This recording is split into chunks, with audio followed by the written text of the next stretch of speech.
வணக்கம், நான் உங்கள் சுவாதிஷ் பாஸ்கர் ஃப்ரம் மக்களின் ஒருவன்.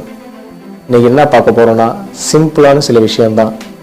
இப்போ நம்ம கிரிக்கெட், ஃபுட்பால், ஹாக்கி இந்த மாதிரிலாம் நம்ம கேம்ஸ் பார்த்தோன்னா அவங்க ஜெர்சி பின்னாடி பார்த்தீங்கன்னா இங்கிலீஷில் தான் நேம் இருக்கும். ஏன்னா யாரோ ஒருத்தன் வெள்ளைக்காரன் கண்டுபிடிச்ச இங்கிலீஷை நம்ம இன்னும் பின்னாடி சுமந்துக்கிட்டு தான் இருக்கோம். எக்ஸாம்பிள் கிரிக்கெட்டில் அஸ்வின் அவங்கள எடுத்துக்கிட்டிங்கன்னா, இப்போ இந்தியன் கிரிக்கெட்டில் விளாட்றப்ப பின்னாடி அஸ்வின் இங்கிலீஷ் வேர்ட்ஸில் தான் இருக்கும். நாங்கள் என்ன சொல்ல வரோன்னா, அஸ்வின் ஒரு தமிழ்நாட்டை சேர்ந்தவர், பின்னாடி அஸ்வின் அப்படின்னு தமிழில் போட்டுட்டு கீழே இங்கிலீஷில் அஸ்வின்னு போட்டுக்கோங்க. அதே மாதிரி ஜடேஜா, அவர் குஜராத்தியை சேர்ந்தவர், குஜராத்தியில் ஜடேஜான்னு எழுதிட்டு கீழே இங்கிலீஷில் ஜடேஜான்னு எழுதிக்கோங்க.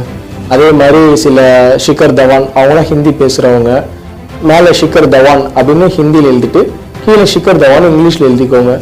இப்படி எழுதுறதுனால தான் ஸ்போர்ட்ஸ்லேயும் நம்மளோட மொழிப்பற்று உருவாகும்.